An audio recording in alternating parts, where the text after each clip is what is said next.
American farmers grow 20 billion pounds of tomatoes a year, and one of the biggest costs behind that number doesn't come from any farm or field at all. Because the real ingredient in an industrial tomato isn't soil or sunshine. It's something that ships in from 8,000 miles away, and its price is set long before it reaches California. And every day that valve stays tight, every bottle of ketchup in America gets more expensive to make. To understand why that matters so much, you first need to see the scale of what California grows. California grows 95% of America's processing tomatoes. Almost every tomato that becomes sauce, paste, or ketchup in this country starts here. Heinz alone ships 650 million bottles of ketchup a year, and nearly all of them begin in this valley. In 2025, California grew more than 23 billion pounds of tomatoes.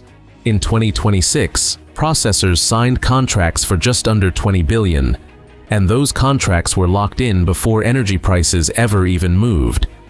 So what does a California tomato field have to do with a tanker? The answer is hidden in the tomato's real recipe, and to read it, you have to go back to 1959. In 1959, at a California university, two men built a machine that would change how America grows tomatoes forever. But to understand why it was built, look at where it was built. A valley like few on Earth. A 600-kilometer valley, scorching summer days, cool nights, deep alluvial soil, and a water system built over an entire century. Before that machine, tomatoes were picked entirely by hand. Each season needed tens of thousands of workers, most of them Mexican laborers. When that labor program ended in 1964, the industry faced a survival question. Harvest with what? Hannah and Lorenzine's machine was the answer.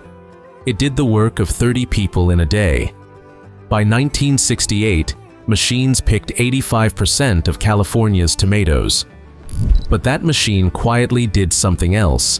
It traded human muscle for fuel. And that trade begins with the very first season of soil. Every calorie of American tomato now paid for with a calorie of fossil fuel. Before a single seed touches the ground, the field goes through a season of its own, starting the previous fall. A 500 horsepower tractor makes up to 6 passes over the same field, breaking compacted layers, leveling to the centimeter. Some fields are laser leveled by GPS-guided scrapers, cut to a slope so precise water never pools. Why so precise? Because the drip lines will be buried right beneath this soil. All those passes burn one thing: diesel fuel. And here's where the war first touches the field. Since the Strait of Hormuz choked, California diesel jumped as much as 28%. A field that hasn't grown a single tomato is already hundreds of dollars more expensive. With the beds ready, the field starts drinking, and California tomatoes drink a lot. Each acre drinks roughly 680,000 gallons over a season, about one Olympic swimming pool. That water is Sierra Nevada snowmelt, moved through hundreds of miles of canals, pumped by machines burning the same diesel that just jumped 28% because of the strait. Every spring, growers wait on one number: what percentage of their water allocation they'll get. In 2026, that number started at just 10%, because Sierra Nevada snowpack sat at 18% of normal. With so little water, every tomato variety here has to be engineered to survive on every drop. This isn't the tomato you buy at the store. It's a tomato bred over 50 years for one job: surviving machines. Thicker skin, ripening all at once, impact resistant. These varieties are mostly owned by a few companies like Heinz. It begins in Salinas, where seeds are raised in greenhouses for 6 to 8 weeks.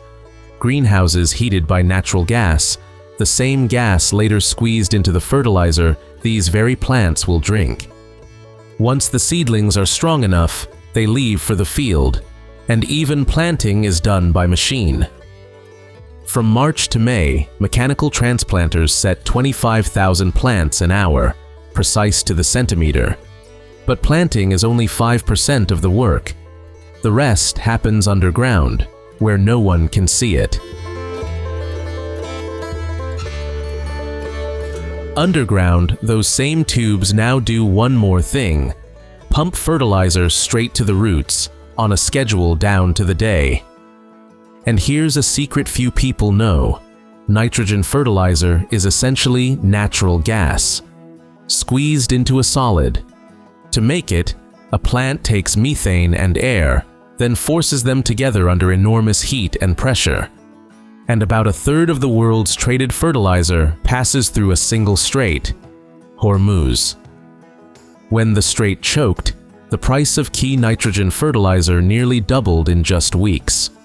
So when a California farmer thinks he's pumping nutrients into his roots, he's really pumping Persian Gulf gas into every tomato. Above ground, the deadliest enemy is a leafless parasite called broom rape. Once it hits, California bans tomatoes on that land for 15 years.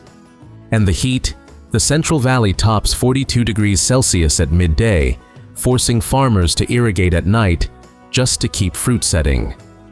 Then comes the strangest step. 2 to 3 weeks before harvest, farmers deliberately cut off the water and spray a chemical that forces the whole field to ripen at once. Cutting water doesn't just concentrate the sugar. Every bit of water left in the field is thousands of gallons of gas the factory won't burn, boiling it off later.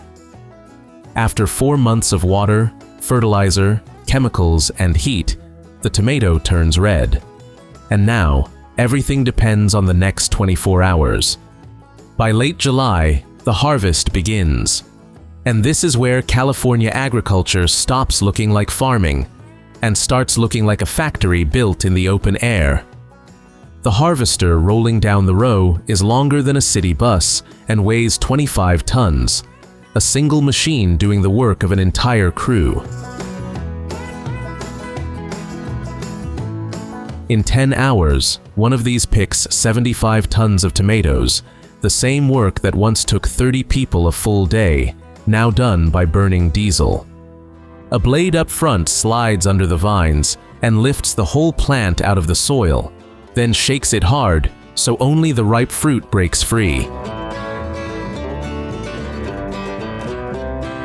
At the back, a powerful fan blasts away leaves and stems, while green and damaged fruit are pushed off into a rejection chute, the waste dropped back to feed next year's soil.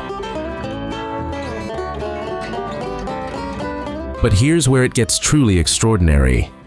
Hundreds of tomatoes fall every second, red, green, mixed with dirt and stones. How do you keep only the ripe red ones? The answer sits in a row of high-speed cameras above the belt, reading reflected light to tell ripe red from green, from dirt, thousands of times a second. The instant one fails the test, a mechanical finger underneath snaps out and flicks that single tomato clean out of the falling stream. Each finger makes 10 decisions a second, and dozens work in parallel, together sorting over 50 tomatoes every second, judged one by one. By the end of a single day, one machine has judged more than 10 million tomatoes, and that precision is what lets the whole system run. But all this precision runs on one thing: diesel. And that fuel is now priced by a straight 8,000 miles away.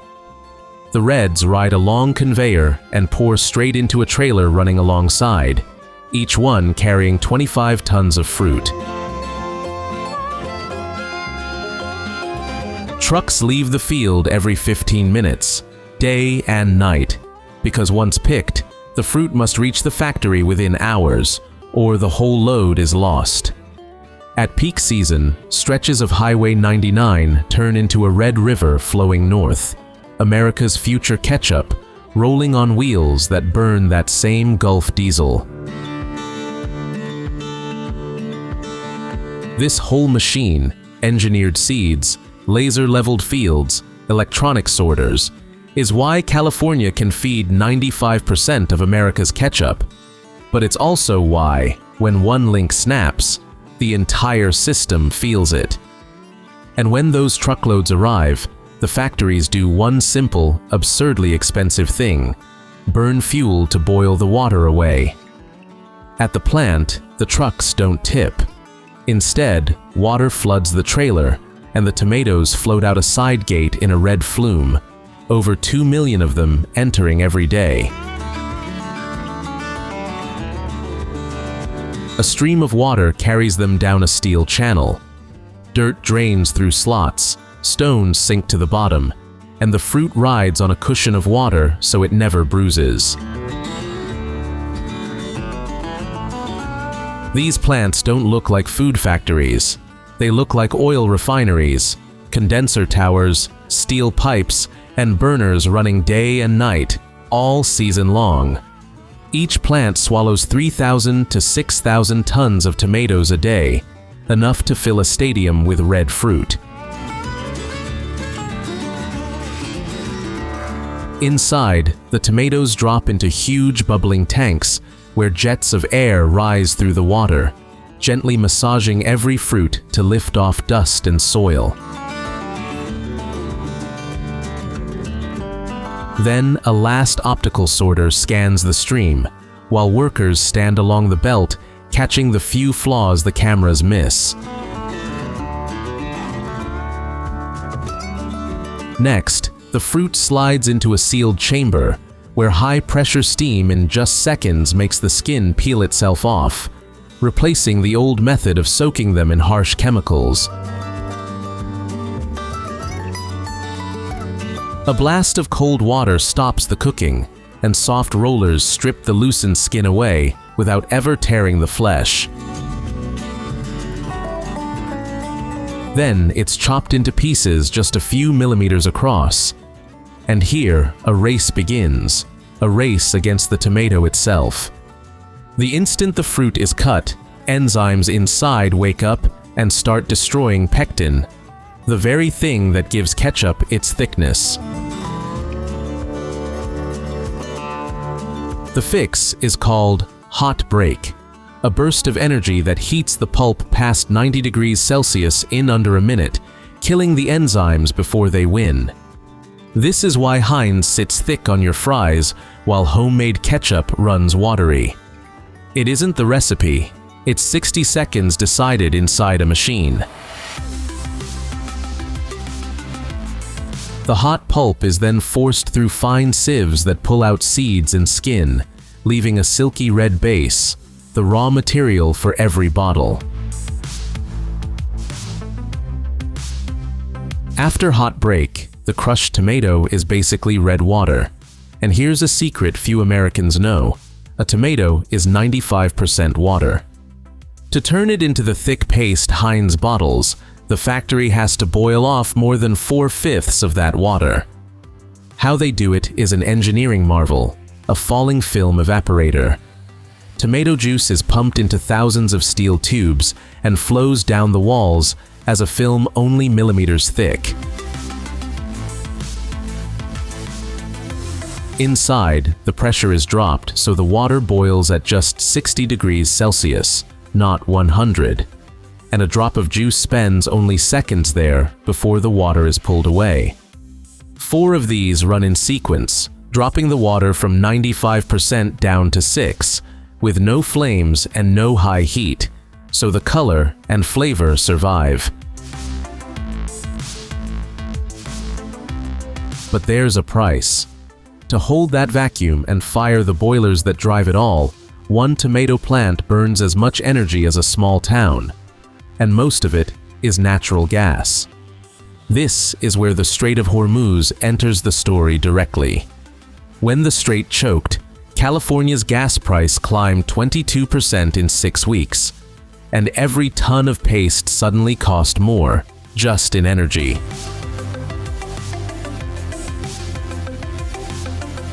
Once the water is gone, dark red paste pours out, still scalding, and is pumped straight into giant aluminum bags holding 300 gallons each.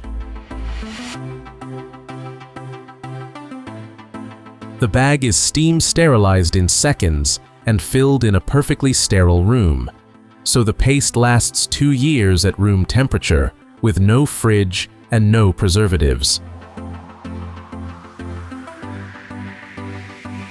This invention reshaped the industry back in the 1970s. Before it, paste had to be canned and frozen, but now California can ship it to Japan or the Middle East without a single refrigerator. Even the aluminum in those bags now costs more, stuck behind the same straight, so plants recover the tomatoes' own steam, reusing up to 70 million gallons a season.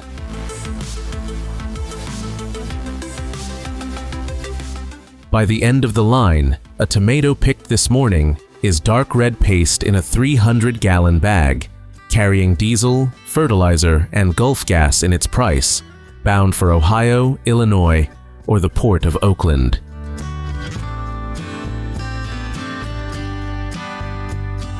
$20 billion of tomatoes travel that far because California barely had to force anything.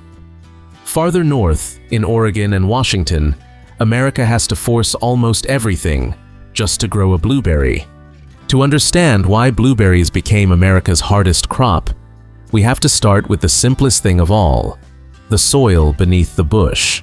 Most American crops thrive in neutral soil, pH near 7. Blueberries don't. They need strongly acidic soil, pH 4.5 to 5.5. Naturally acidic soil at that level is rare, only found in specific regions like the Pacific Northwest, the Southeast US, or a small belt in Michigan. If your farm isn't in those zones, you have to break your own soil, turn it acidic yourself. The main weapon is elemental sulfur, a white powder. When applied to soil, bacteria convert it into sulfuric acid, slowly pulling the pH down. In Oregon, some farms use a sulfur burner, burning liquid sulfur to create SO2 that's injected directly into irrigation. Faster results, but more dangerous. Running it is like managing a chemical reactor. The soil breaking process takes 6 months to 2 years, depending on starting pH. Each acre needs 1,000 to 2,000 pounds of sulfur, and the process must be maintained yearly. If pH drifts even 0.5 units, too alkaline or too acidic, entire bushes can die because they can't absorb iron, a critical nutrient. To keep pH stable, every modern American blueberry farm uses drip irrigation, running along every row of bushes. The water carries a special mix called fertigation, fertilizer and acid dissolved in irrigation, delivered straight to the roots. A dashboard controls everything through real-time pH sensors. Every hour, the system measures pH at multiple field points. If drift detected, software automatically pumps more acid or reduces fertilizer. No guessing, no trial and error. This is why a new American blueberry farm costs $15,000 to $25,000 per acre to establish, just for soil, drip, fertigation, and sensors. And critically, farmers wait 2 to 3 years before the first berry. In other words, before a blueberry bush yields a single berry, farmers have already invested millions just to turn American soil into something the plant will accept. But even with the soil ready, that's not yet a plant. Blueberries aren't grown from seeds. The bushes in American fields are clones, replicated from a single mother plant, multiplied by the millions in a lab. The process is called tissue culture. A tiny tissue sample from a mother plant grows in a jar of nutrients, and in a few weeks, becomes thousands of identical plantlets. After the lab, plantlets move to greenhouses, where they're hardened for real-world conditions before they're ready for the field. Fall Creek Nursery in Oregon, the world's largest blueberry plant supplier, ships out millions of plants every year. Each plant costs around $3 to $5. A 100-acre field needs around 170,000 plants. That's $500,000 to $850,000 just for the plants themselves. But even with the plants in the ground, the biggest problem remains. Blueberries can't pollinate themselves. Blueberries can't pollinate themselves. To turn flowers into fruit, American farms have to bring in the one thing that can unlock the pollen: bees. But here's what most people don't know. Most of the bees in blueberry fields in Washington or Michigan aren't local. They are rented, moving across America on semi-trucks. A single semi-truck carries about 400 to 450 hives. That's 5 to 7 million bees in one trip. At the field, pallets of hives are placed between blueberry rows by GPS map. A 100-acre field in Washington can need 500 to 1,000 hives. That's 6 to 12 million bees working at the same time. Each hive rents for about $80 to $100 per season. A 100-acre field can pay up to $80,000 just for the bee service. This is the biggest hidden cost in blueberry farming. No bees, no berries. It's that simple. But even with all that ready, even the bushes themselves have been redesigned, so humans no longer pick by hand. 50 years ago, American scientists sat down and designed the perfect blueberry bush for machines, a bush nature itself had never created. The perfect blueberry bush has to be upright so the machine can pass through, ripen all at once for a single pick, and have stems weak enough to release when shaken, but strong enough to keep unripe berries on the branch. At the same time, another industry was designed in parallel: shaking harvesters. Leading the field is Oxbow, an American company specialized in over-the-row machines. The heart of the machine is the Dynarotor, a set of soft polymer rods shaking 1,000 times per minute, enough to release ripe berries but spare the unripe ones. As berries fall, they land on a surface called soft surface, a soft polymer cushion to prevent bruising. Each berry falls less than 12 inches. The cab uses auto-steer GPS to keep the machine straight between rows, no manual steering. A single oxbow can harvest 5 acres per hour, equal to 40 hand pickers.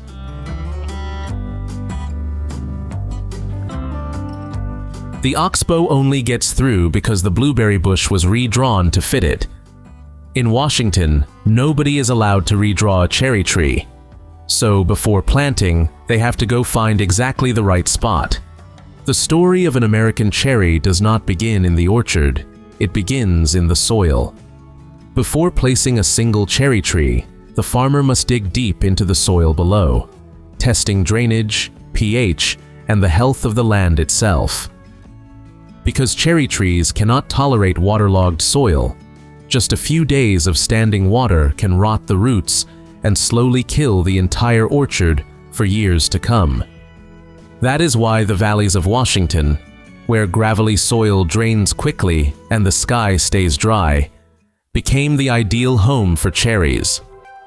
Once the soil is ready, tractors run along straight lines stretching for miles, breaking up the hard layers below so roots can reach deep into the ground. Once the soil is ready, it's the tree's turn, and the cherry trees you see in any modern orchard do not grow from seed. Every cherry tree is a hand-grafted combination of two parts: a strong, disease-resistant root and an upper stem that produces the commercial fruit. The root decides how tall or short the tree will be, what soil it can survive in, how long it will live. The stem decides whether you'll be eating dark red cherries, golden red ones, or fruit that ripens early or late in the season. In Washington, two names became iconic: Bing, deep red, firm-fleshed, the king of the everyday market, and Rainier, golden red, delicately sweet, the symbol of premium fruit across Asia. But choosing the variety is only the beginning.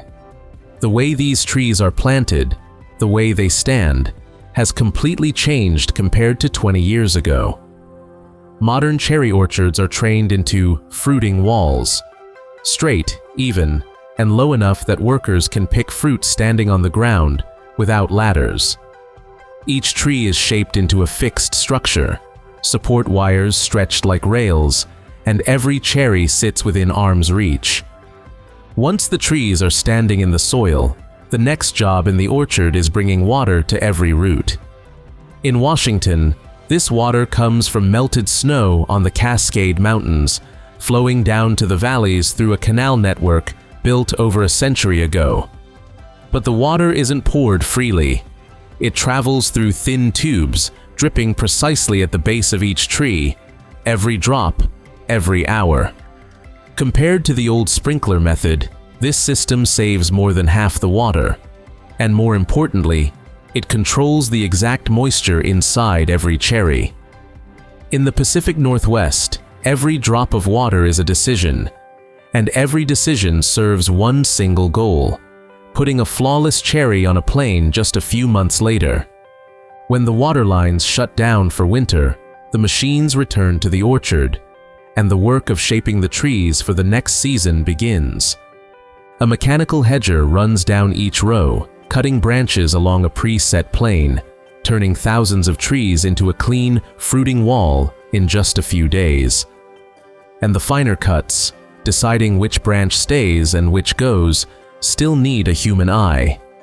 But now, they work from electric mobile platforms, gliding along the rows without ever using a ladder. When the soil warms in spring, it's nutrition's turn, no longer spread by hand, but injected directly into the irrigation system, reaching each root with doses calculated for every zone of the orchard.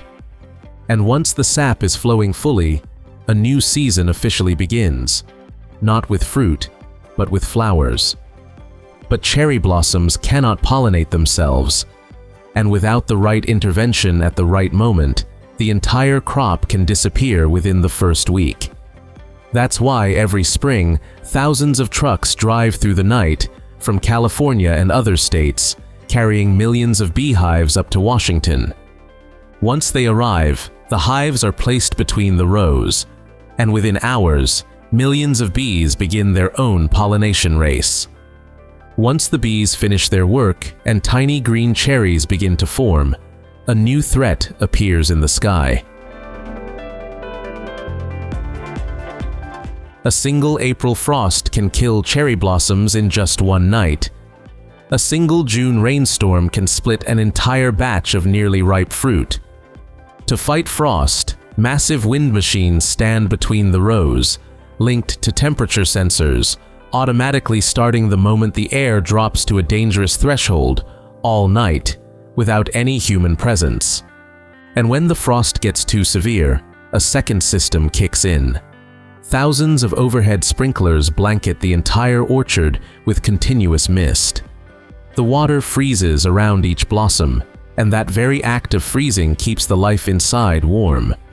And when rain hits during harvest season, another solution, far more dramatic, is unleashed. To save the crop, some farmers hire helicopters to fly just above the treetops, using the rotor wind itself to dry every single cherry. And down at ground level, another threat lurks: pests, and a tiny invasive fly that can get an entire shipment rejected at the importing port. To fight back, the American cherry industry has brought robots into the orchard. Driverless autonomous sprayers move down each row guided by sensors and GPS, releasing a fine mist precise to every branch, every tree, every hour of the day. And above the canopy, spray drones fly in formation, covering zones the tractors cannot reach, or when the ground is too wet from rain. Above all the machines working in the orchard, another invisible layer of technology is running. Not cutting, not spraying, just watching. Every morning, multispectral drones fly above the rows, capturing not regular images, but maps of temperature, moisture, and leaf health. What the human eye cannot see, the drone sees clearly. Below the ground, thousands of tiny sensors are buried in the soil, recording moisture, temperature, and water pressure, streaming data continuously to a central dashboard through a wireless network. All of this data is analyzed by AI, predicting ripening dates, flagging diseases, adjusting irrigation and spraying, calculating harvest schedules down to every single tree. When the day arrives, that day is no longer chosen by the farmer. It's decided by the entire system. And the 48-hour race officially begins. Because every cherry has to be picked together with its stem. That thin green stem is the sign of freshness and the very condition for flying to Asia. That's why every summer, thousands of migrant workers from California, Texas, and beyond converge on Washington, just to do one job that robots still cannot perform. But even if America can't automate the picking itself, it still finds ways to accelerate everything else with machines. Electric mobile platforms lift workers right to the level of the fruit. No ladders, no climbing, no time wasted. But this isn't the only way America harvests cherries. When the stem doesn't matter, every rule of Washington gets flipped, and America built machines that can only be used freely here. Within 5 seconds, the entire cherry tree shakes violently, and thousands of cherries rain down onto the canvas like hailstones. What 20 pickers can do in a full day, this machine does in minutes. That cherry tree will still be standing next season. A California strawberry field gets no next season. Once it's picked, it's torn out, and every year the whole field has to be rebuilt from plants trucked in from somewhere else. High in the mountains, hundreds of miles from the nearest field, workers are harvesting something you'll never eat. This is where modern strawberry farming actually begins, not with fruit, but with plants. These nurseries sit high up, where cold nights and short days push each plant to multiply. Instead of seeds, the strawberry sends out runners, stems that crawl outward and root into new baby plants. And every one of those babies is an exact genetic copy, a clone of the mother. In the fall, they're pulled from the ground by the millions, chilled, and trucked to the farms that will grow the fruit. So before a single strawberry is grown, the farm has already bought millions of identical clones, plants it can't legally copy itself. On the farm itself, the ground is being prepared, but not how you'd expect. Before anything is planted, the soil is sterilized. Machines inject chemicals deep into the dirt to kill almost everything living in it. Because the strawberry is a clone, one soil disease could wipe out an entire field. Then comes one of the smartest machines on the farm.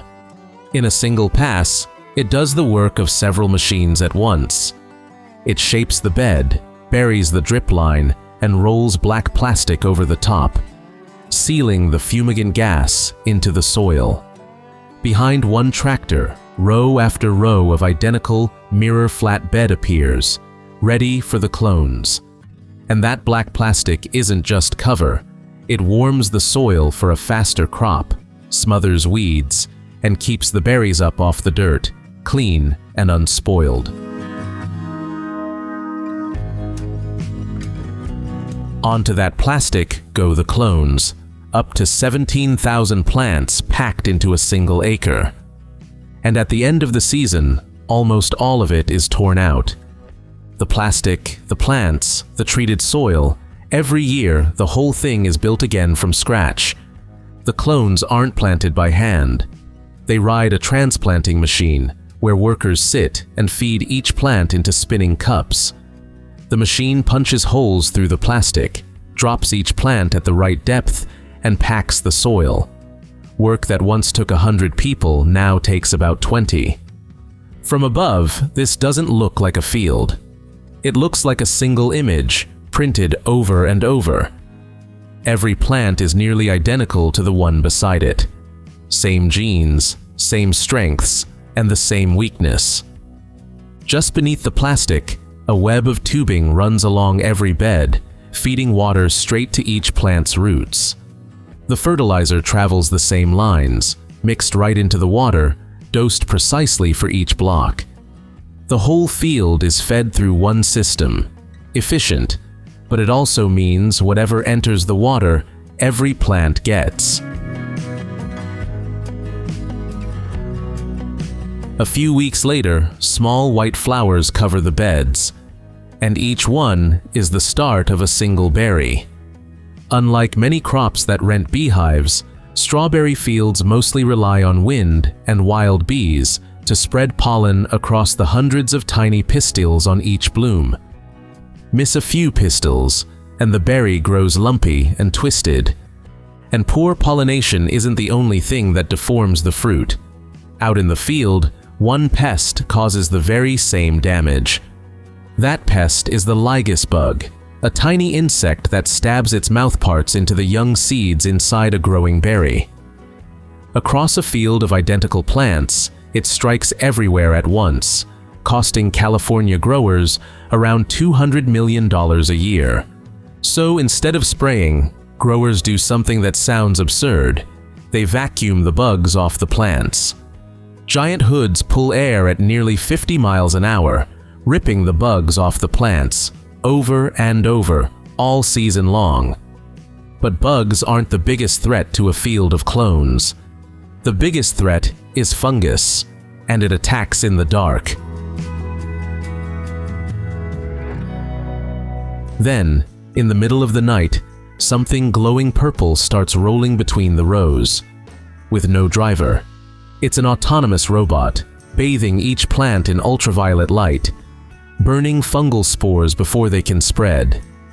At the same time, it vacuums up the bugs left behind, clearing pests and disease all night, without a single drop of pesticide. A field too uniform to risk.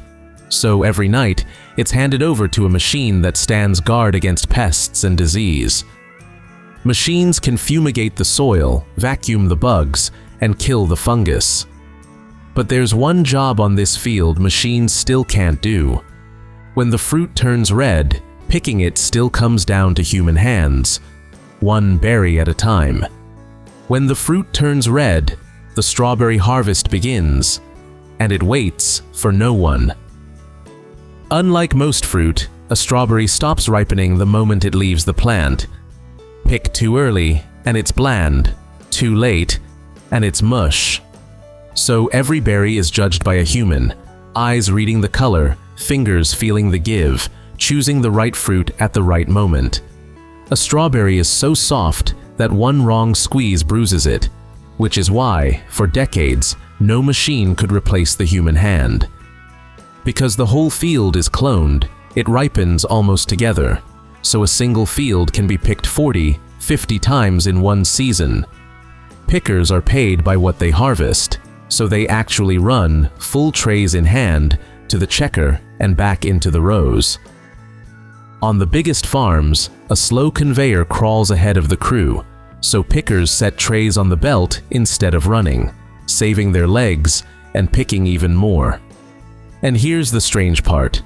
Strawberries skip the factory entirely. Each one is packed straight into the very box you'll see on the shelf, right there in the row.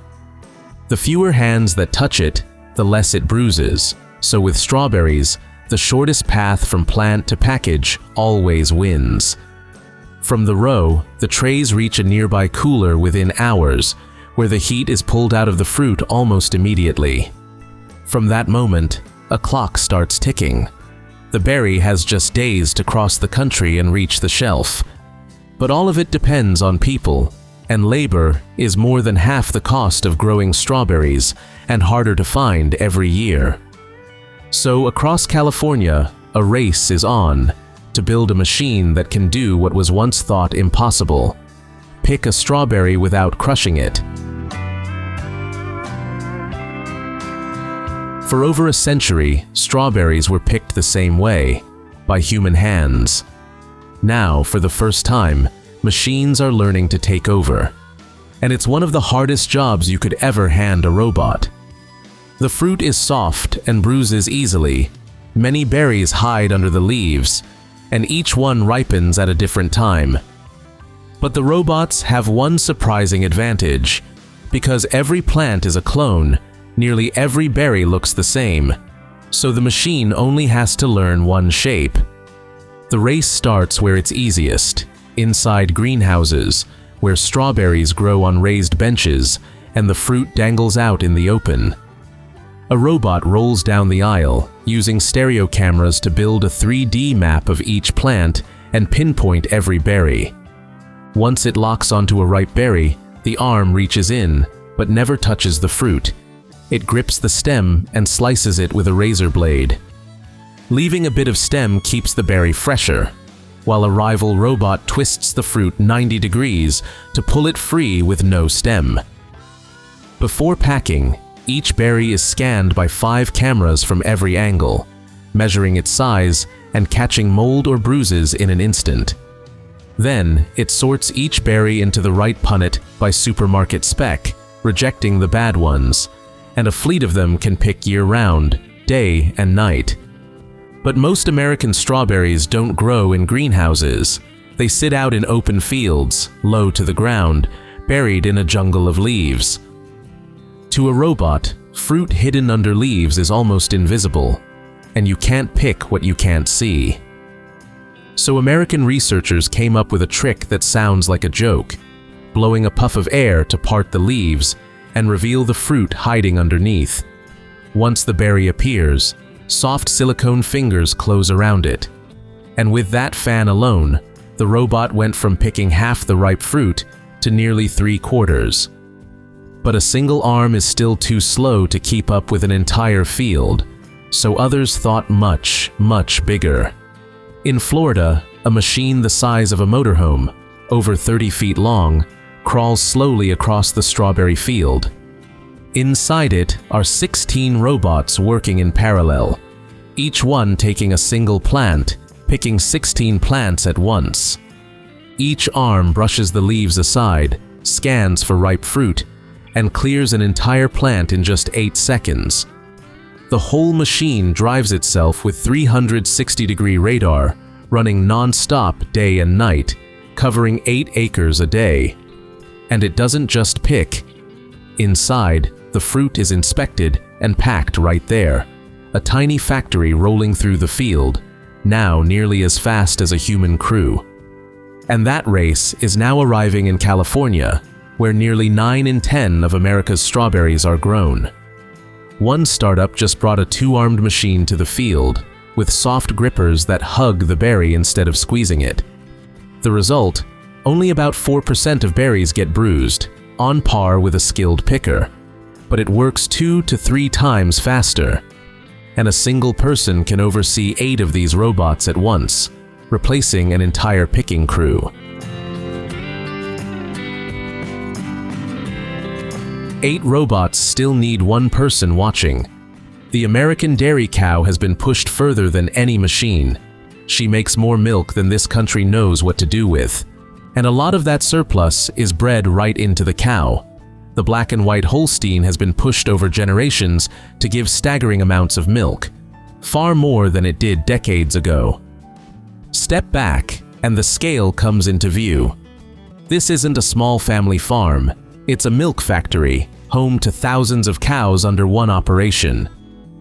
Across America, small dairies have been disappearing for decades, while the surviving farms keep getting bigger. Fewer farms, but far more cows each, and far more milk. The country now produces more than ever, even as fewer people drink it. So how do you milk thousands of cows? On a modern dairy, the surprise is almost no people. There's no fixed milking time. A cow wanders over whenever she likes, drawn in by a treat of feed waiting inside the stall. The moment she steps in, the robot knows exactly who she is, reading a tag around her neck like a barcode. A laser scans under her to map her udder. No two are the same. Then a robotic arm cleans each teat and attaches the cups, one by one. As the milk flows, sensors check each quarter for signs of trouble. And if anything looks off, that milk is automatically set aside. Every visit is logged, how much she gave, her health, even how many steps she's walked. And the robot never clocks out. It runs day and night, cleaning itself between every cow. The result is simple. Cows milked on their own schedule give more milk, often around 10% more. The machine doesn't just replace people, it squeezes out extra. Not every mega dairy uses robots. Some milk on a giant rotating carousel, a slow turntable that cows step onto one at a time, like passengers boarding a merry-go-round.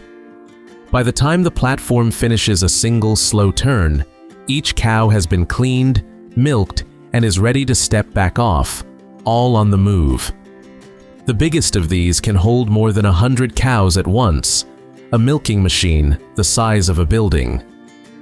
Running almost without pause, a single carousel can milk around 700 cows every hour, and like the robots, it barely ever stops. And it never stops. Cows are milked every single day, holidays included, so the milk keeps flowing whether or not anyone is there to buy it. Every day, that river of milk has to go somewhere, fast, and the journey begins the moment it leaves the farm.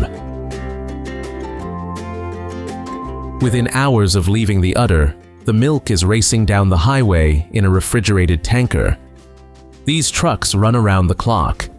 A single large dairy can fill a tanker in well under an hour, and the plants never stop receiving. Milk is one of the most perishable products in agriculture. It has to be processed fast before it can spoil. And with farms producing more than the country can drink, most of that flood is headed for one place: the cheese plant.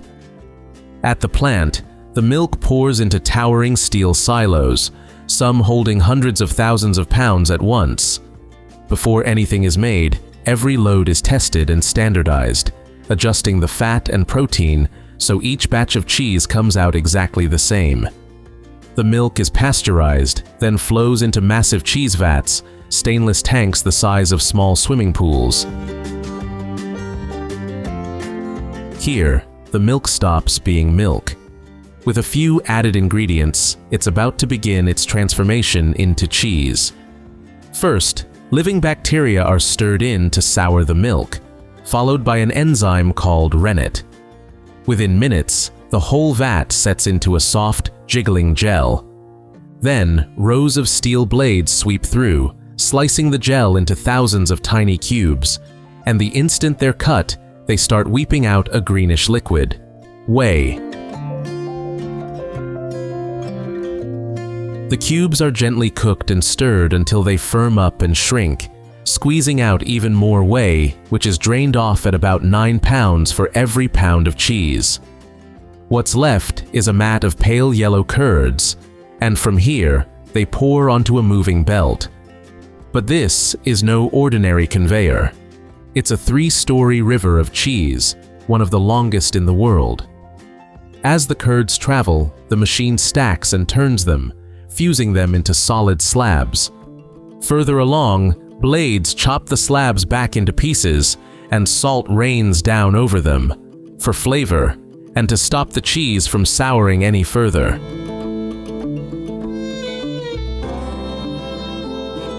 The salted curds are pressed into one continuous column of cheese, the last of the whey squeezed out, then sliced into solid blocks.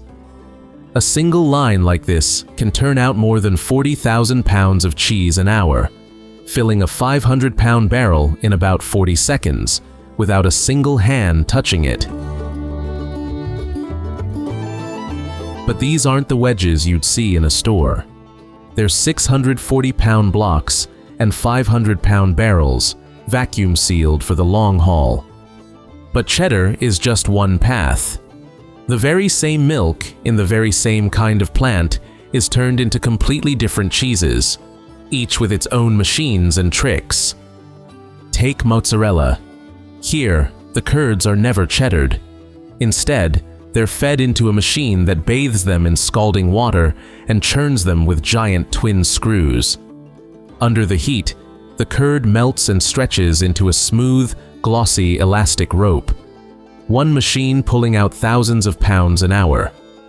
A spinning molder snaps the hot rope into balls, blocks, or braids, then drops them straight into cold brine to firm up. And here's a hidden trick. The more the cheese is stretched, the more its proteins line up in one direction, which is exactly why a stick of string cheese peels apart in strings. Most of it, though, is shredded and flash frozen. Millions of pounds of pizza cheese, ready to be shipped anywhere in the world. Now take Parmesan, and everything changes again. The milk goes into giant copper vats, where it's gently heated, and the curd is cut with a tool like a huge whisk. At the bottom of each vat, the curd settles into a single mass weighing over 200 pounds. It's hauled out in cloth, then cut in two, and each half becomes one wheel. Each wheel is pressed in a mold, stamped all over its rind with tiny pin dot letters, then floated in a pool of salt water for nearly a month. Then comes the weight. The wheels are stacked on towering wooden shelves in vast warehouses, hundreds of thousands of them, aging for a year, 2 years, sometimes 4. And in these aisles, a robot does the endless work, sliding each wheel off the shelf, brushing it clean, flipping it, and setting it back. Every wheel, again and again, for years. When the time comes, an inspector walks the rows with a small hammer, tapping every wheel and listening. A clean ring means it's good. A dull thud means a hidden flaw inside. Age it long enough, and tiny white crystals form inside. That famous crunch in aged cheese isn't salt. It's the cheese slowly breaking itself down. But true Parmigiano Reggiano can only be made in one small corner of Italy, where the wheels grow so valuable that banks actually store them as loan collateral. America makes its own Parmesan, hundreds of millions of pounds of it. But of all these cheeses, it's still the cheddar, in those giant blocks, that piles up the fastest. And now the cheese has to wait. The blocks are stacked into vast cold rooms, floor to ceiling, like walls of cheese. There they ripen for months, and for a sharp cheddar, often a year or more, before they're ready to be cut and sold. That mountain of cheese can afford to sit still, because the hard part finished long ago. In Florida and Georgia, the seedless watermelon isn't even allowed to start, because nobody dares do to it what every farmer does with a seed. Not a single seedless watermelon in America is sown directly into a field. All 200 million of them begin life in a temperature-locked room. The coat is too thick and the embryo too weak to break out in cool soil, so the seed is set into trays by vacuum precision seeder and held at 85 to 90 degrees until it breaks. Overwater once at that stage and more than half the batch is gone. At 59 cents a seed, a failed tray isn't a crop loss, it's a cash loss. The nursery also sets a second appointment. Transplants are field ready in 4 to 6 weeks, which means beds, drip tape, and mulch have to be finished before that.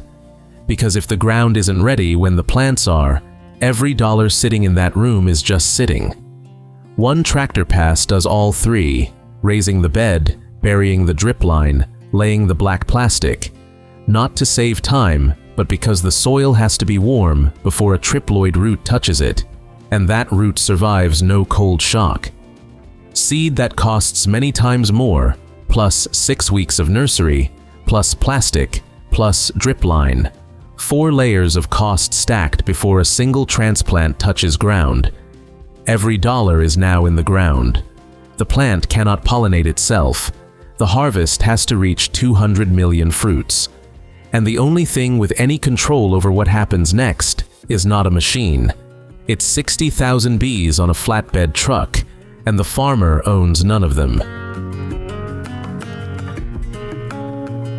Every commercial acre of seedless watermelon in Florida, Georgia, and Texas runs on a contract that has nothing to do with soil or seed, a legally binding agreement with a beekeeper. Without it, there is no crop. Extension services in Georgia and Florida recommend 1 to 2 healthy colonies per acre, because a single triploid flower needs 16 to 24 bee visits to set fruit that makes grade, nearly double the threshold for seeded varieties, and a visit only counts if that bee came from the pollinizer row. That biology converts straight into money. Rental runs $200 to $250 per colony per season, so a 500-acre farm writes a check between $100,000 and $125,000 for pollination alone before any other input is counted. Colony collapse disorder has pushed that price 40% higher in a decade, shrinking the supply of healthy colonies exactly as every major fruit crop competes for the same hives. It's an inflation buried inside the cost of each fruit, and nothing on the label shows it. A grower today is paying for a decade of ecological collapse they had no hand in causing. Florida growers time each hive delivery to the hour. Flatbeds stacked with white boxes arriving before dawn, set along the triploid rows, while the female flowers are still closed, because each one opens for 3 to 4 days, and nothing in the forecast guarantees what happens inside that stretch. From the moment those boxes are set down, every dollar committed since the first seed order is fully on the table. No extension, no partial credit for coming close. 3 to 4 days. That is the entire window each female flower allows, and the whole bet lands inside it. Rain grounds the bees. Heat above 95 kills pollen viability before noon. Strong wind shears the stigma before a single grain can land. Any one of those inside that 72-hour stretch doesn't slow the process. It ends it. A triploid vine that misses that window doesn't push a second set. It sets nothing. The whole season for that plant, every dollar spent getting it into the ground, is decided in 3 days. One slow-moving storm across Florida's growing corridor in May can keep the bees grounded 4, 5, 6 days running.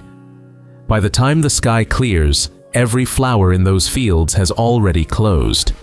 A grower running 500 acres through that stretch doesn't absorb a reduced yield. They absorb 0. That's why large operations now put portable weather stations directly in the fields through pollination weeks, tracking dew point, wind speed, and temperature hour by hour. Because missing the window across 500 acres isn't a bad season. It's a total loss. Clearing those 3 days only means a watermelon exists. Getting a 10 to 20 pound mass off the vine without splitting rind, bruising flesh, or losing grade is a problem no chromosome science solves. No robot does this job. Not because the AI isn't smart enough, because physics won't allow it. Finite element research shows internal stress inside the flesh passes the 27 to 37 kilopascal damage threshold before a mechanical gripper reaches enough force to hold the fruit at all. The grip that prevents a drop and the force that bruises it are the same force. Robotic harvest prototypes were still confined to lab settings as of 2022, with no commercial system working in open fields, while billions of pounds still have to leave the ground every season, on a schedule that waits for nobody. So the only line that works isn't built from steel. It's built from people, strung along the row, bending, lifting a 20 to 60-pound mass, and throwing it hand to hand until the last one loads the truck. A full line runs 12 to 13 people, about 25 hands, and every melon passes through 6 to 10 pairs of them before it touches the truck bed. This isn't optional seasonal labor. In 2024, Florida filed 47,396 H-2A positions and Georgia 43,436. The two states accounting for nearly a quarter of every position filed nationwide. And it's the fastest growing cost in the chain. UC Davis puts harvest labor at 30 to 40% of total production cost at $22.50 an hour going into the 2026 season. But what those hands deliver that no sensor replaces is knowing when to cut. A dried tendril, a flat ground spot, the low resonant thud of a knuckle. 3 cues an experienced picker reads in 2 seconds, and no commercial sensor has matched yet. Read it wrong by a day, and the field is gone. Read it right, and the second opponent starts. Rind temperatures under Florida sun run past 100 degrees, and every hour between the cut and the shade is an hour taken off shelf life. Those are America's biggest harvests. If there's one you've seen up close or worked yourself, tell me in the comments.